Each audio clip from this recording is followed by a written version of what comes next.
All right, how we doing this morning, everybody? Yeah. Man, good to see you all. You guys look great. It's going to be a great morning.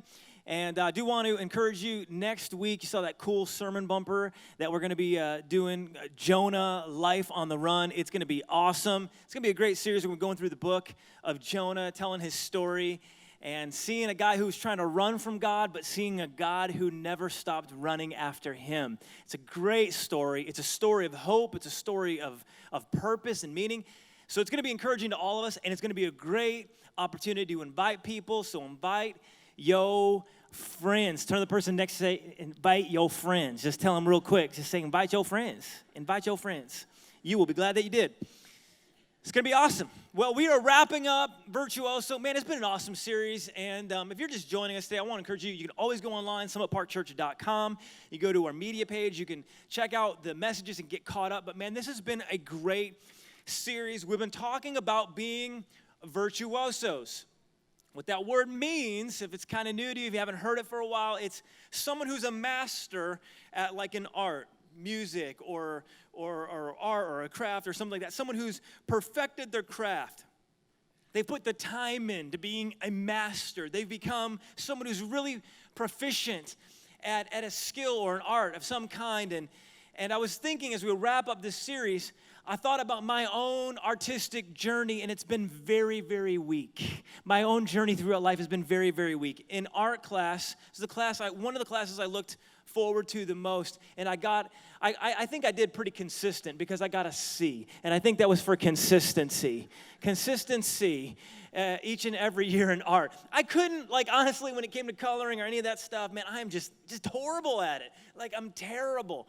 If I could keep it in the lines, I was doing good. So I haven't really done much craftiness. My wife can kind of do some crafty things. I just watch, and I'll support, and I'll just cheer her on as she does it. But I don't do very much of it, except for there's one area of my life that I take great pride and joy in my artistic craft, and that's when I cut the grass. How many guys know what I'm talking about? That's right. That's right. Get that lawnmower out. That's not a lawnmower. That's a paintbrush. You know what I'm saying?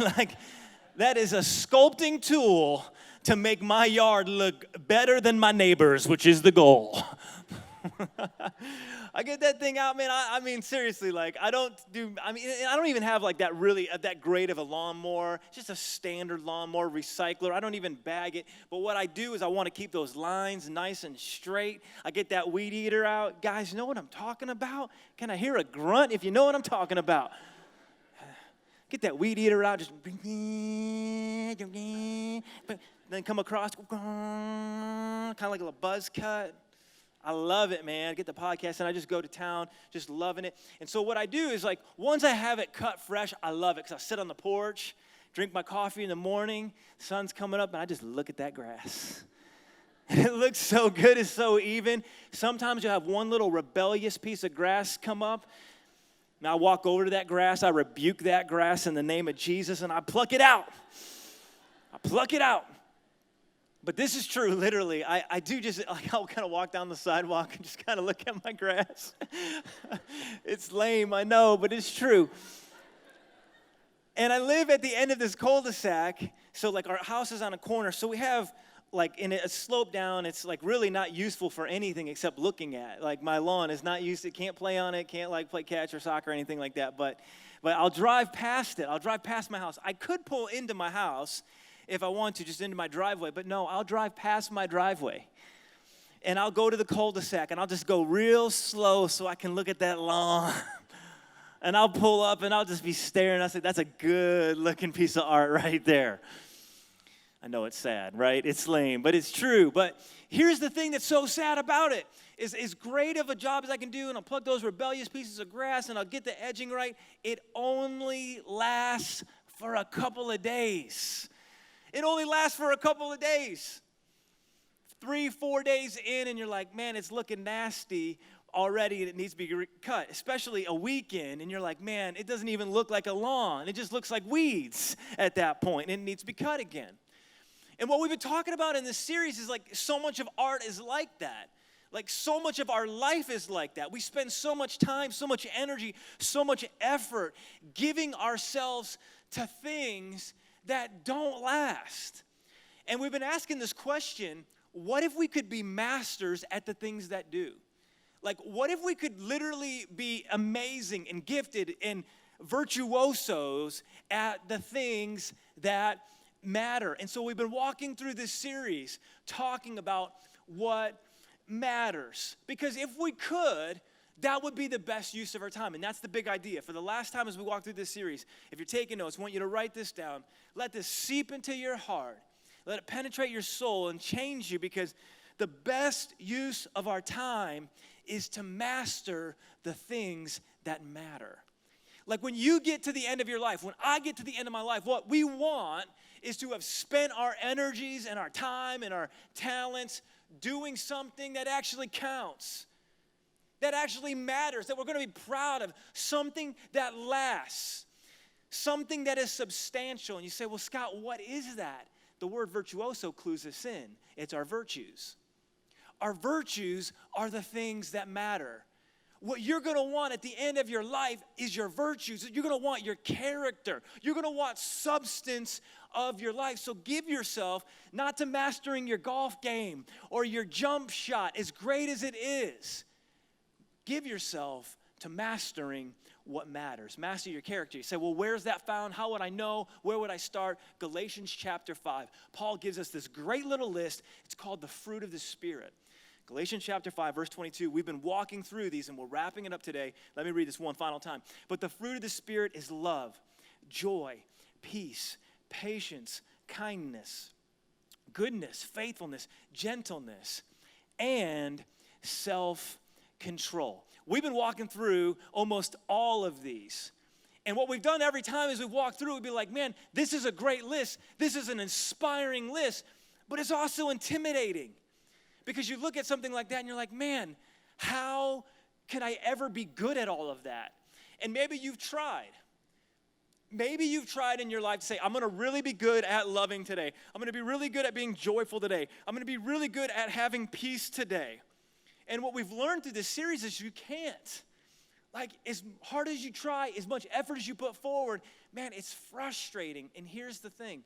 You're not meant to do this stuff on your own. That's the good news.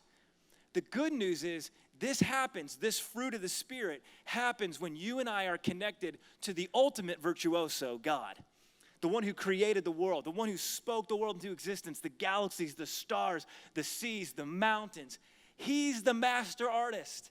And here's what the Bible is saying, is when you and I get connected with him, then we bear fruit. To see, a fruit tree bears fruit because it's healthy. The fruit doesn't try to be fruit. It just is because it's connected to the tree. And that's what we're learning in this series, that when we're connected to God, we become virtuosos because he's the virtuoso. Today I want to talk about the last one, self-control. What's amazing is Paul gives us this amazing list, love and joy and peace and patience and kindness and goodness. It's all of these things that all of us would say, yeah, that sounds awesome. It'd be great to have in our life. And he says at the end, self-control is what locks it all in. It starts with love. It gets exemplified in peace and patience and joy and kindness and goodness and faithfulness. And then it locks in with self-control. Everybody say self-control. Self-control. It's like, I was thinking about it this week, it's like the zip-loc for our fruit, okay? God's given you fruit, and zip-loc keeps it all locked in, keeps the freshness locked in. Isn't zip-loc the best invention ever? Can we just pause and just thank the owners of zip-loc? Because thank you, whoever founded it, whoever created it, man, you have allowed our lunches to stay fresh. You've allowed our carrots to stay crisp. I mean, zip-loc is a game changer. And what Paul's doing is he's saying this, your fruit is gonna go bad, it's gonna spoil, it won't last unless you wrap it all up with some self-control. Self-control. Look at how Solomon says it in Proverbs chapter 25 and verse 28. Like a city whose walls are broken through is a person who lacks self-control. Now, in the day Paul's writing this, a city was everything. A city was your identity, it was your culture, it was a community, it was your safety, it was everything. It was your investment. It's what you had worked for. Everything you had was within this city. And the problem is there was always people trying to take your city from you. There was always armies, there was always invaders trying to come in, take over your city. They would dominate you, they would overtake you, they would rule you. And if they ruled you, then you became slaves to them. Sometimes you could even be killed by them. And so Solomon says this: the person who doesn't have self-control is like a city whose wall has been broken through. And once your wall gets broken through, then invaders can come in, your enemies can come in, and you can lose everything, and it can happen so fast. That's what Paul's saying. He's saying self-control is what wraps this whole thing in. It's the zip-loc for your fruit. God gives you fruit. You bear fruit, but you can lose your fruit if you don't keep it locked in with a little zip-loc, with a little self-control. It's like it's going to go bad. It's going to spoil. It's going to lose its freshness. And this can happen so fast, can it? Now, have you ever found yourself like maybe on a Monday morning, you're all pumped up because you went to church, maybe you had life group Sunday night. We meet on Sunday nights. And you're all pumped up. You discuss the message. You're like, man, this week I'm going to kill this. It's going to be great. I'm going to get up early. I'm going to read my Bible. You start reading. You kick on your Hillsong. You're like, what a beautiful name it is. You're singing in the shower. A beautiful name it is. You're worshiping. You read the Bible. Trust in the Lord with all your heart. You got this. You're like, man, I'm going to get this day. Today's going to be a great day. I'm going to do this. God, I'm going to walk in peace. I'm going to walk in patience. This is it. I'm going to do this. And then you walk downstairs into an alternate reality where your kids live. And you had the spirit upstairs. And you found that your kids were possessed by demon spirits downstairs. And you're like, well, praise the Lord, I'm going to take this head on, kids. I'm going to ask you right now to trust in the Lord with all your heart. And they're like cereal gets thrown at you. You're like, you're just like, oh, you're trying so hard. You're like, this is going to be a different day. And I mean, they push the button once, they push the button twice, and all of a sudden, like, you turn into the Hulk, right? I mean, if you ever experienced, stop it. I mean, it just happens, and you lose it. You had peace, you had patience, and in a moment where you lack self-control, you lost your fruit, right? You lost your fruit. Or for some, you ever like get frustrated. You're waiting in line for somewhere, and you just like you're singing and you're feeling great, man. Like you're worshiping God. You got a podcast in. That's my secret. I just everywhere I go, I just listen to podcasts, keep the word in me, constantly listen to the Bible, just to keep me centered. And then you get in a line and you do the line game. I'm sure you do this because I know this is human nature. It's like, what's the shortest line, the fastest line? The line I can, because it doesn't matter. Because you could be in the grocery store and you're taking forever, but once you get to the line, you want out now. You know what I'm saying? Like, has that ever happened? Like, it's just so funny how we're that way. And we try to find the line. We're trying to find the cashier who's like motivated. Maybe they've had some caffeine. You know what I'm saying? And if they're motivated and they have a bagger, you're like, touchdown. And you're like, this is awesome. So you look for that. That's my little trick. That's for free. You guys can just, if you've never tried that, that's a little trick. They don't have a bagger. You want to find the one that has a bagger. Okay, anyway, so you get in line, and you're just like, okay, you're waiting, and then all of a sudden it's like, oh, can we get a check on the Fiji apples, please? And you see the line next to you, and it's going faster, and you're getting angry, right? It's only like another minute, but it's like ticking you off. And then the person in front of you, they get done with their thing. You're like, well, this actually might work out. And they pull out a checkbook to pay for it. You're like, is this the 1930s? Seriously. Checkbook? And they're like, I need a manager to approve a check. You're like, ah! And you see the person who is like they got in line after you. And like they're heading out. And you're like, ah! And it's like, it's really not that big of a deal. But you start losing your self-control. You've lost your patience. You've lost your peace. You're losing your joy. Or how about a moment of temptation? Someone or something catches your eye. You're doing great. It's a moment of temptation. All of a sudden, you start letting that thought linger. You start developing that thought. You start stirring on that thought. And all of a sudden, you find yourself gravitating towards that. You lose your joy. You lose your love. You lose your peace. Self-control is what locks in the freshness. God gives us it. He wants us to bear fruit. He wants us to experience his fruit. But when we lose control, we lose it. So I want to look at two examples of people in the Bible. The Bible's full of great examples, inspiring examples that are designed to teach us what it looks like to live these things out. First is David, who is the king of Israel. The second is Joseph, who will become almost the king of Egypt, the prince of Egypt, but right now he's a slave in the passage that we're going to read. Two examples of people who will show us what it looks like to walk in freshness and self-control and what it looks like to lose it. So let's start with David. If you have your Bibles, you can turn to 2 Samuel chapter 11. I'm going to look at David. David has this long road to becoming the king. He's anointed king as a young boy. He's supposed to be the king. He has this moment. He's famous for killing this giant named, everybody say it, Goliath. We all know David and Goliath. So everybody knows of David. He's famous. He's done well. And he finally gets to a point where he becomes king. But he gets bored. He gets bored with his assignment. He gets distracted. And he gives us one of the most infamous passages where he loses self-control. 2 Samuel chapter 11. Check this out. In the spring, at the time when kings go off to war. This was the time, I guess, when everybody said, all right, it's time to fight. And they would all go in the spring. David sent Joab out with the king's men and the whole Israelite army. David was supposed to go. David was supposed to be there. He was supposed to not only be there, but be leading his men into battle. But he decides, you know what? No thanks. I'm bored. I'm kind of done with that. I'm tired of leading this army. So he stays back.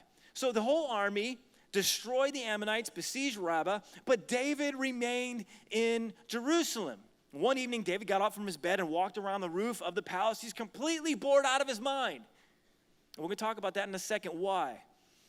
He walked out on his roof, and from the roof, he saw a woman bathing. And the woman was very beautiful. And David sent someone to find out about her. And the man said, she is Bathsheba, the daughter of Eliam and the wife of Uriah the Hittite, who was one of David's most trusted and valiant warriors. This was someone that David really appreciated, someone that David had looked to and so many times to have his back. This was one of his friends. That should have ended right there. Then David sent messengers to get her. She came to him and he slept with her. It's a moment of an opportunity to have self-control, and he doesn't. And it goes really, really bad for him from here. She gets pregnant, so he sends for Uriah to come back, and he tries to set it up so he'll sleep with her, so that Uriah will think the baby is his. But Uriah's like, no, not while my men are out there fighting. I can't do it. I won't do it. So David tries to get him drunk, and he still doesn't do it. Second night, tries to get him drunk, send him home. He won't do it. So David finally realizes this problem isn't going away. And instead of making a right decision, instead of fixing it, it's spiraling down, which is usually where, when we're out of control, it leads us. It's spiraling down, and he writes this letter to the leader of the army, and he says, hey, I want you to advance on the wall, and when the fighting gets fierce, everybody pull back from Uriah and let him die. And he sends the note with Uriah. I mean, it's crazy. This guy is spiraling out of control. And usually, that's where out of control. When we lack control, that's where it leads us. Further out of control. Okay, so it goes bad for David. Contrast this with Joseph. He grows up as his dad's favorite, the man of many colors, the coat of many colors. He's not popular with his brothers. They sell him into slavery. He gets bought by this guy named Potiphar, who's one of the highest officials in the land. And Potiphar says, great, I want you to sweep the floors. I want you to clean up. I want you to take care of stuff. And Joseph does it. Joseph's attractive, he's young, he's well built, and Potiphar's wife is bored. And she looks over at him and says, I want that. And she commands him to come sleep with her. Look, Genesis 39. So Potiphar left everything he had in Joseph's care. With Joseph in charge, he did not concern himself with anything except the food he ate. He was over everything. Now Joseph was well built and handsome. And after a while, his master's wife took notice of Joseph and said, come to bed with me. She commands him to come to bed with her. But he refused. With me in charge, he told her, my master does not concern himself with anything in the house. Everything he owns, he's entrusted to my care. No one is greater in this house than I am. My master has withheld nothing from me except you, because you're his wife. How then could I do such a wicked thing and sin against God? One of the most helpful verses in the whole Bible, right there. I mean, there's so much to unpack. And though she spoke to Joseph day after day, she's literally begging him, literally commanding him over and over and over again, this young, attractive dude. But he refused to go to bed with her or even be with her. Man, what an amazing dichotomy these guys have, right? You have this one guy who is the king, and he is acting like a slave to his desires. And yet you have one guy who is a slave, and he is performing, he is acting like a king. And it all comes down to self-control. Self-control helps you and I keep our freshness. Helps keep us fresh, all right? So we're gonna stay fresh this morning. I want to give you 5 ways to keep your freshness, all right? So turn to the person next to you and say, I'm fresh. Just tell them, just say, I'm fresh. Down fresh. And then turn to the other person and say, call me zip-loc, because I'm keeping it fresh. Just tell them, call me zip-loc. So you guys can use that, guys, you know, it's a pickup line. Try it. See how it goes. Hey, baby, call me zip-loc. I'm keeping it fresh. It might work. Let me give you 5 ways. 5 ways to keep your freshness. 5 ways to keep your freshness. Number 1 is this. Focus on your purpose. Focus on your purpose. A huge part of growing in our self-control is by staying focused on what God has called us to do and who God has called us to be right now. It's a huge part. Joseph was focused on the job he had to do, and it made it easy to say no to the distraction that was Potiphar's wife. Look what he says in Genesis 39, verse 8. Everything he owns, he has entrusted to my care. Now, Joseph doesn't have an important job, right? I mean, relatively speaking to David, who is the king of Israel. Joseph's job is to sweep the floors. Joseph's job is to dust the lampshades.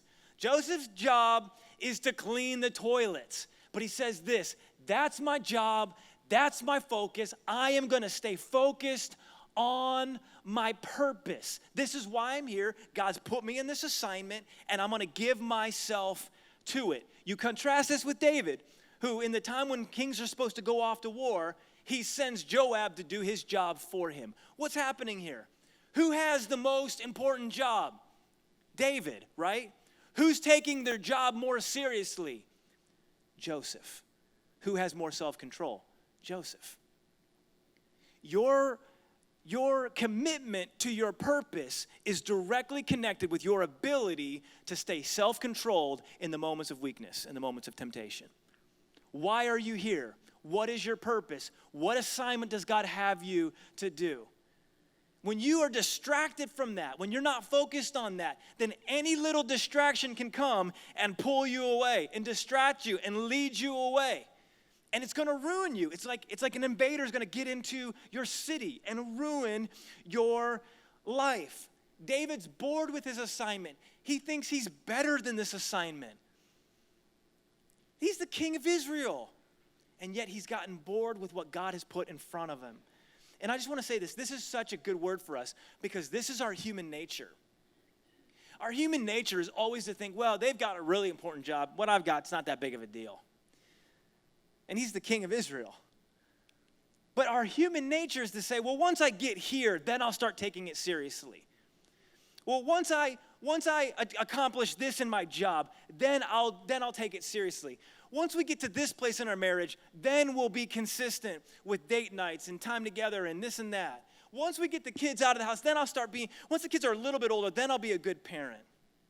And we think that there's this level that we have to reach in order to find our purpose. And it's always a little bit further from us. Let me just say, Joseph models this perfectly for us. He takes his assignment right here, right now, serious, and it helps him stay self-controlled. If you want to have greater self-control, be focused on your purpose, be committed to your purpose, stay on purpose. Check this out, Proverbs 12:24 says this, diligent hands will rule, but laziness ends in forced labor. Saying the person who is faithful with what's in front of him, the person who just chisels away at the job that they have, no matter how much they don't like it, they're faithful with it, they're consistent with it. The ministry position that you have, it's not the position that God spoke to you or God called you to, but it's the one that's in front of you. You're faithful with that. That person will what? They'll rule. But the person who gets bored will become ruled, will be overruled, will be overwhelmed, just like David was. David became a slave even though he was the king. And Joseph acted like a king even though he was a slave. And here's the way this works. When you're full with loving your spouse, sending text messages to your spouse, sending little emojis, you know, the emojis with the little kiss on the side, little heart, that one, you know, that little emoji. You send those every day, just all day long. You know what? Someone else comes into the picture like, I'm too busy. I'm too focused on my purpose. I'm too committed to loving the person who's in front of me to be distracted by someone else. When you're content with what God has given you, with what God has provided for you, something else, something distracting, oh, I need this, I need that, it's going to come along and you're going to say, no, because I'm committed and I'm full of the purpose that God has for me. First thing in living this thing out is to focus on your purpose. Second is this, lead your feelings, don't be led by your feelings. Lead your feelings, don't be led by them. Okay, so here's popular philosophy, right? Popular philosophy says, just be true to yourself, man. Just follow your feelings. Just listen to your gut. Just do you. I mean, have we not heard this like a million times? I mean, it's just like it's so popular. It's almost viewed like, yeah, that's right. Well, here's the problem with that. Your feelings can want two different things at the same time. You know what I'm saying? Like, my gut tells me you want abs. Like, my gut wants to be abs. But my gut also wants Andy's frozen custard. And you know what? Andy's wins every time. What you want more? What I want? I want the newest thing, the latest thing, the greatest thing. I want the iPhone the second it comes out. I'm like, whatever, I may have just one model removed. And I look at the new one and I'm like, that's really good. That's what I want. I want the newest thing, the latest thing, the greatest thing. Who doesn't? But you know what I also want? I want to save money. I want to have margin. I want to be generous. Which desire wins? It's the desire you lead. It's the feeling that you lead. It's the feeling that you cultivate. It's the feeling that you allow to be the greatest. And that happens when you lead your feelings instead of being led by them. Look at David. The woman was very beautiful, verse 2 says, and David sent someone to find out about her. And the man said, she's Bathsheba, the daughter of Eliam and the wife of Uriah the Hittite, your boy, your friend. And there's something inside of David that says, you know what? That may be true, but I got feelings. And you know what? Uriah's been good, but what has Uriah done for me lately? He's letting his feeling dominate him. He's letting his feeling lead him. And he's saying, you know what? I deserve her. I want her. I deserve her. I'm going to go get her, and I don't care about anything else. He justifies it. Now, here's what's amazing. Nobody is ever going to say this is okay. Like, even people who don't, like immoral people who don't like God are going to be like, dude, that's not cool. Like, that's just straight up cold. You don't do that to your boy. But David thinks it's okay. Why? Because his feelings are leading him instead of his faith. Joseph's completely opposite. Genesis 39, he says, how could I do such a wicked thing and sin against God? I mentioned that earlier. One of the most powerful, potent verses right there. His motive, his understanding of the situation. Here's what's amazing. You know, it's not like Joseph was like a robot. You know, no, I will not worship, you know, I will not sleep with you. You know, I am a machine. No, the dude had feelings. He was young, well-built, which means he had lots of testosterone flowing, and handsome. And he didn't have a wife. David had wives, like multiple wives. Joseph doesn't have a wife. So who had the feelings? Joseph had all kinds of feelings. And Potiphar's wife was powerful, most probably attractive, and she was commanding him. So, like, he's got all kinds of feels happening in this moment. But who is led by their feelings? It's David. Who leads their feelings by their faith? It's Joseph. And because of it, it goes well. He calls sin what it is. He doesn't excuse it. See, a lot of times they'll be like, well, I'm angry, but that's just the kind of family I come from. We're kind of angry. Or, you know what, yeah, I'm gossiping, but you know what, I'm a talker, so it's going to happen. Or, you know what, yeah, lustful thought, you know, I'm a guy, it's what happens. Here's the thing. If you want self-control in your life, if you want to keep your fruit, call sin what it is as soon as it shows up. Just call it what it is. Be like, no, that's sin, and that's going to take me out. So I'm going to stomp on you real quick. I want to get rid of it. I'm going to call it what it is. I'm not going to allow it. No, that's just my feeling. I'm going to just pick it up and coddle it a little bit. No, it's just how I feel. Just being me. You live by your feelings, and usually your feelings will lead you astray. I mean, can we just be honest for a second? The culture needs this. Our culture needs this. We need this. Don't be led by your feelings. Lead your feelings with your faith. Third, think about how your actions will affect others. Who's David thinking about? He's only thinking about himself. Who's Joseph thinking about? Joseph's thinking about his master. He's saying, how could I do this to my master? My master he's given me everything. I don't want to do that. Like, I don't want to hurt him. I don't want this to go bad for him. David is only thinking about himself. Here's what's amazing. When you think about yourself most, you will also find yourself the most out of self-control. Now, this is pretty amazing it's ironic. What would make sense is, well, the more you're focused on yourself, the more controlled you are, right? It's completely the opposite. The more focused you are on yourself, the more focused I am on myself, the more out of control I will be. That's David. He's only focused on himself. He's spiraling out of control. Joseph is focused on others, and it gives him a great amount of control. Here's the thing. When you get ready to spout off at your kids, stop for a second and think, what is this going to do to them? How is this going to make them feel? What are they thinking in this moment? Why might they be acting this way? All of a sudden, you stop and you have greater self-control in that moment. If you're rude at the person in the cash register who's obviously like not motivated, you know, they're having who knows, they might be having a terrible day, they might be having a terrible life. And you might just pile onto it, but if you stop for a second and say, how am I going to make this other person feel? All of a sudden, you become more self-controlled. Isn't that cool? So think about how your actions will affect others. Fourth, remind yourself of your future. So many times what gets us into problems is we're only thinking about this moment, right? All I care about is this moment. How do I feel in this moment? What we need to be asking ourselves is, how am I going to feel at the end of my moments?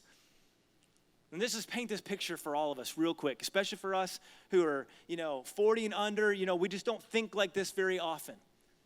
We don't think about the end of our life very often. What you want at the end of your life is you want your family by your bedside. You want them loving you. You want them liking you. You want them going to miss you when you pass from this life to the next. That's what you want. And you got to think about that. Think about 5 minutes from now. Think about an hour from now. You're going to give into that temptation. Think about it for a second and say, is this where I want to be? No, it's not. You want to think about your future. David was thinking about the moment. Joseph was thinking about eternity. And then the last thing is this. Remember your Savior. And this is the most important one. This is always the most important one.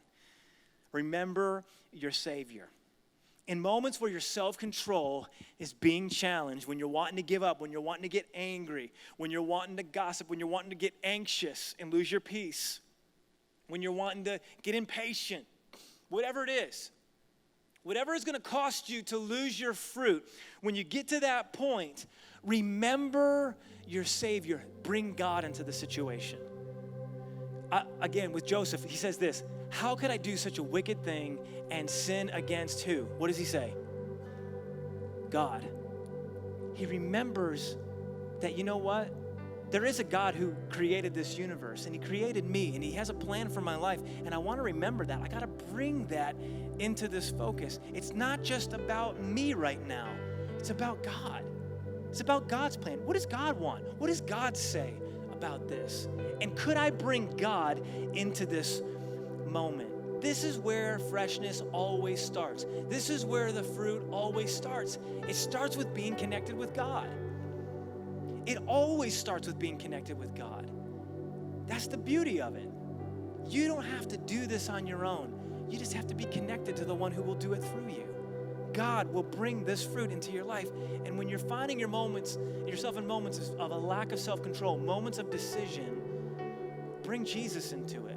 Literally, this is an amazing little Christianity hack right here, all right? You want to live the Christian life? This is like a little Christianity hack. Bring God into your temptation and watch your temptation just leave. It's powerful. It's amazing. About to get angry? Just start praying to Jesus. Jesus, right now, my kids, Lord, that you gave me are driving me nuts. Jesus, give me patience. Jesus, help me. Jesus, help me to think about their well-being. Help me to think about my future. Jesus, give me perspective. All of a sudden, guess what? God answers those prayers. He comes right into those situations. You're starting to get angry, starting to get tempted. Bring Jesus into your temptation. Bring him into it. Scrolling, guys, on the website, there's this little thing screaming at you, a little picture, just click on that. Say, Jesus, I'm just going to bring you into this moment right now. All of a sudden, it's a lot harder to click because you're bringing Jesus into it. You're bringing Jesus into your temptation. You're bringing the help of God, not just religion. You're bringing the Spirit of God into your situation, and self-control becomes easier. Listen to Psalm 145, verse 18. The Lord is near to all who call on him, to all who call on him in truth. God will help you when you reach out for him. This is the whole thing. This is why you're here. You're made to experience God, his love, his power, his grace, and he will give it to you if you'll just reach out for him. Can we pray? Father, I thank you so much for this amazing reality, this amazing power that you've given us to not only talk a good game, but God, to live this thing out, to experience freshness in our life, to experience fresh fruit every day, the fruit of the Spirit, the joy, the peace, the patience, the goodness of God every day in our life. It's more than religion. It's what we're supposed to give ourselves to. And God, I thank you for it. And I pray that, God, you would raise us up. Lord, all of us, I know, have areas to grow in this, and I pray that you would help us to do exactly that. Help us to grow. Help us to mature. Help us to develop the character that we need to develop. with every head bowed and every eye closed, I just want to ask you a question. Some of you are here today, and you're here, and God's brought you here, I believe this 100%, because his heart is to connect with you. He wants you to experience all of this amazing fruit in your life, not only now, but certainly now, but also for eternity. But here's the thing, that only happens when you're connected with him. And Jesus said this when he was on the planet, when he walked the earth. He said, I am the truth, the way, and the life, and no one comes to the Father except through me. So here's the deal. If you want God, you got to follow Jesus. If you want the fruit, you got to be connected to him. And it's here's the beauty. You don't have to be perfect. You don't have to perform great. You just have to make a decision to follow him. That's all you need to do. Make a decision toward him and away from yourself. Say, God, I want you to have my life, and he will change you from the inside out. I want to ask you real quick this morning, if you're here and you're saying, man, that's me, I need to make a decision to follow Christ. God will change your life in a moment. He'll give you new desires. He'll change you from the inside out, but you have to say yes to him. If you're here today and you say, man, that is me, I need Jesus and I want him. I want to follow him. I want to make a decision for him today. I want to pray for you. I don't want to embarrass you, but I want to pray for you. And I just want you to say, that's me. Would you lift up your hand and say, Scott, I want to follow Jesus. Yeah, that's awesome. Others, just lift it up and say, man, I want to make a decision to follow. Just all across this place, lift up your hand and say, would you pray for me? I'm going to pray in just a moment that God would touch you and change you, and that he will do the work inside of you that needs to be done. In Jesus'